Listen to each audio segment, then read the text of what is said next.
What's up, everybody? The Fish Tank Guy here, and welcome to the very first episode of Ask the Fish Tank Guy. Now, this is something new that I'm trying out. I'm trying a whole bunch of new stuff today. Got a green screen behind me. Don't know how that's going to work. Might not be that great. I'm going to try to do some quick cut edits between questions and things like that, something I'm not very used to doing. So bear with me here as I try this out for the very first time. So today I'm going to be answering questions from 6 different people who asked me things on the YouTube, and some of them are fish related, some of them are not fish related. So here we go. Las Milpas asks, what do you think about putting fish in a quarantine tank before putting them in your main display tank? And if you do, for how long? Is it worth it? Now, me personally, I don't have a quarantine tank for a couple reasons. One, I don't really have the space. And 2, I don't really think it's worth it for me. And that's because I don't have a ton of fish and I don't have very expensive fish. So, and also, I know and trust the local fish store where I buy my fish. So most of the time, everything I get from them is grade A, awesome, and I have not had pretty much any issues at all when it comes to putting fish straight from the store into my display tank. Now, if you are not very trusting of the place where you're buying fish, which is not good, right? But if you have no other choice, or you have a large tank with a ton of fish, or you have expensive fish, then yes, you would probably want to consider having a quarantine tank.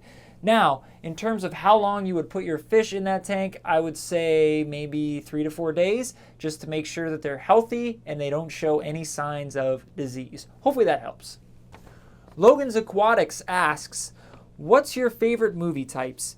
Well, I'm actually somewhat of a movie buff and I like pretty much any type of movie, but actually I've seen over 750 of them, and I know that because I keep a spreadsheet of all the movies that I've watched with a grade between A and F. A for awesome, F for terrible, right? And the reason I started that is because years ago I was watching a movie and I thought to myself, I feel like I've seen this movie before, but I can't really remember. It doesn't ring a bell, so I'm just going to keep watching it, right? Well, I got to the end of the movie, which was terrible, and turns out that I had seen the movie before. The ending triggered it in my head that I had seen it. So what I figured kind of happens is that after a while, your brain sort of erases those bad movies from memory, right? And years later, if you see a trailer for the movie and the trailer looks good, because let's be honest, most trailers make movies look good, even though most movies are not good, right? Your brain erases that. You see a trailer, oh, the trailer looks good, you're going to watch it again. You watch it and you end up wasting your time again watching a bad movie that you already saw once. So I decided to protect myself from that happening again. I keep a spreadsheet of all my movies and I reference it all the time. I can look at it and say, oh yeah, that was a really good movie, I'm going to watch that again. Or, nope, no, I gave it a D, that means it was bad, so I'm not going to watch it, right? But in terms of my favorite movie types, I would say something like an action thriller type movie. You know, something that has some good action and also is smart. It's like an intelligent film where you have to think a little bit. Maybe there's a mystery to be solved, or maybe there's a twist somewhere in there. But that's probably what I would go with if I had to choose my favorite. Sin Pet Vlogs asks, how do you deal with your tanks during a power outage? Congrats on your YouTube success. First off, thank you for the congrats, really appreciate it. And in terms of a power outage, luckily for me, I have never had to deal with a power outage that was more than a few hours, so everything was okay. But if you are in an area where power outages happen more frequently, there are 2 main things that you need to be concerned with when it comes to your fish tank. One is circulation and like oxygenation, is that a word, of the water. You need to make sure that the water keeps moving kind of at least from time to time, and your fish don't run out of air in the water. That's the first one. And the second one is the temperature of the water. If you can't heat your house cools down, your tank cools down, your fish cannot like that, your fish could die, right? Those are the things that happens.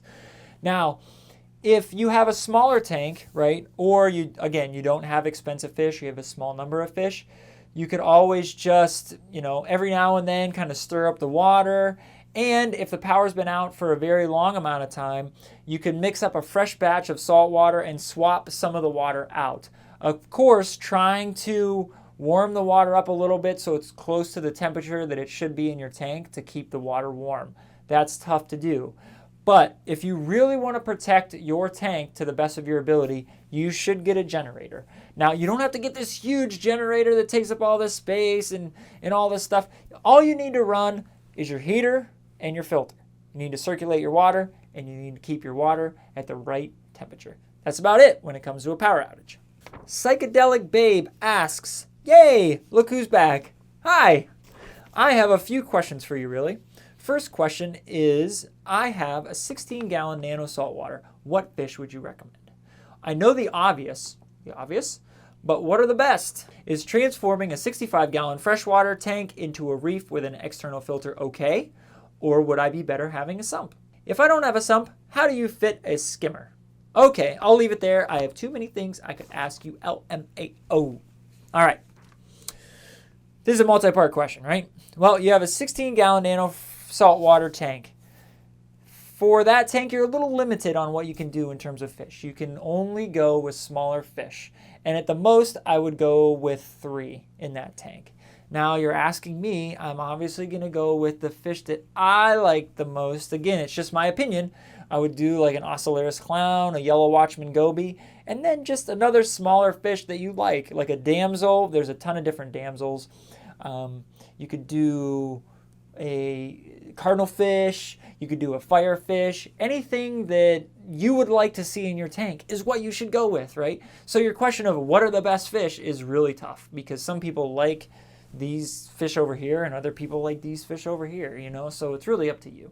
Now, in terms of converting your freshwater 65-gallon tank into a saltwater tank, can you do it? Yeah, of course. Can you do it with an external filter? Yeah, you can. Should you try to have a sump? Yeah, that would be the better option because if you go with the sump, then you don't have to worry about the last question, which is if I don't have a sump, what do I do with my protein skimmer, right? Everything would just go in your sump, which is awesome. Well, if you can't have a sump, you just need to do your best to keep up with water changes, just like you would if you had a sump. A sump just makes that a little bit easier. And in terms of your protein skimmer, your only option is to probably get like a hang-on back type of thing or a different protein skimmer that you're going to have in your display tank, or you're going to have a box hanging on your display tank, which is one of the downsides of not having a sump. So if you're going to go for that conversion from freshwater to saltwater, awesome, more power to you, and good luck. Hopefully it works out. Fishing Corals asks, what is your favorite NBA team, and who do you see going to the finals this year? Who do you feel got snubbed in the All-Star starting lineup? Well, my favorite NBA team is the Oklahoma City Thunder, and it's been the Oklahoma City Thunder for quite some time. When I was really young, I loved the Chicago Bulls and Michael Jordan. When Anthony Hardaway came into the league, he was then my favorite player for the Orlando Magic, and I loved the Orlando Magic for the longest time. I still love the Orlando Magic. However, I got a little turned off by Dwight Howard sort of being a baby when he was there. And, that's why I wouldn't say they're my favorite team anymore, but they're definitely my second favorite team. I follow them in Oklahoma City quite a bit. But I've been following Oklahoma City since it was Durant, Westbrook, James Harden, Jeff Green, and Serge Ibaka. They had an awesome young team back then. They would be unstoppable today, right, if they were all together still. So in terms of the NBA Finals this year, I think it's kind of obvious who it's going to be. It's going to be the Cavs and the Golden State Warriors again, which is a great matchup, right? But I would love to see the Thunder knock off the Warriors, especially because of what Kevin Durant pulled and leaving the Thunder, which I would have been okay with. He can go wherever he wants, but he left the Thunder for Golden State, who beat them in the Western Conference Finals after the Oklahoma City Thunder were up 3-1. Then they lost to the Warriors. Kevin Durant jumped to the Warriors. Really, Kevin Durant? Really? I can't stand it. Really ticks me off. Anyway, in terms of the All-Star starting lineup, the only person that I think got snubbed was Russell Westbrook, right? Oklahoma City Thunder. But he's also averaging a triple-double this year. He's averaging one, which is amazing, right? He should have definitely been in the starting lineup. But aside from him, I think all the other starting lineup, the rosters for both teams are pretty good. And the reserves are pretty good too, so I can't really complain. SC Prepper asks, where do you buy fish from online? Or if you only buy from LFS, what do you hear is a good place? My LFS is a bit far away because I'm rural, and also I've heard several bad things about them. So I started looking online. One forum would say place A was amazing and place B was terrible. Then the next would say just the opposite. Also, some places would charge $50 shipping on a $1 snail. Ugh. Any suggestions for online stores with good quality livestock, decent prices, and reasonable shipping? Well, for me personally, I have never bought any livestock from an online fish store because I really struggle with the shipping, just like you do, right? Oh, I bought a $10 fish and the shipping is $30. Oh, kills me, right? So I just can't do it. I can't bring myself to do it. But if you're in a position where you don't really have a local fish store within driving distance, it's kind of your only option, and it's got to be next day shipping, because if it was any longer than that, your fish probably wouldn't make it, So unfortunately, that's kind of the situation that you're stuck in right there. Now, if I were to recommend an online fish store, I would go with Live Aquaria. I've heard a lot of great things about that website. They have a really good selection. I've checked it out many times myself. And the shipping seems reasonable based on what other online fish stores are charging.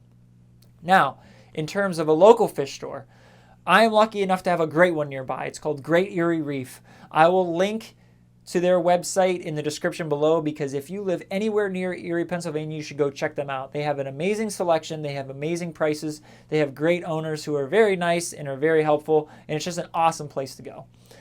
And SC Prepper, if I could make a recommendation to you, if you have a store that's even quite a drive, I would go check it out. I wouldn't necessarily rely on what people online are saying if the place is great or it's terrible, because your expectations might be different.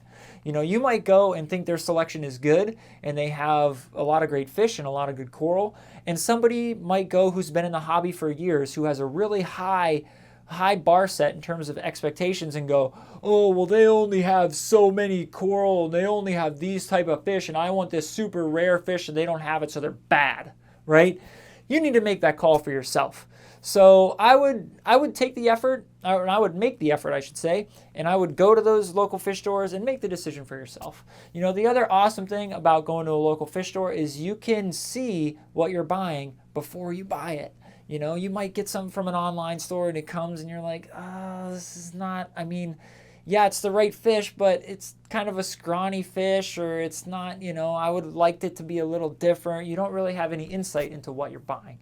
So I would definitely go, if it's an hour and a half away. I had a store that was that far away that I really like going to, make a trip of it, right? Take a weekend, take a Saturday, drive down, see a couple things in the area, go to the fish store, hang out for like half hour, 45 minutes, talk with the owner a little bit, just check out what they have, Make an event of it. And then you can make that decision for yourself whether the fish store is bad or good, right? So hopefully that advice will help you out in that area a little bit. So once again, I'm the Fish Tank Guy. Thank you so much for checking out the very first episode of Ask the Fish Tank Guy. Please let me know what I did well, what I could do better next time, what I could change. Did I talk too long? The answer is yes. I already know that I talked too long. And I'd appreciate your feedback so very much.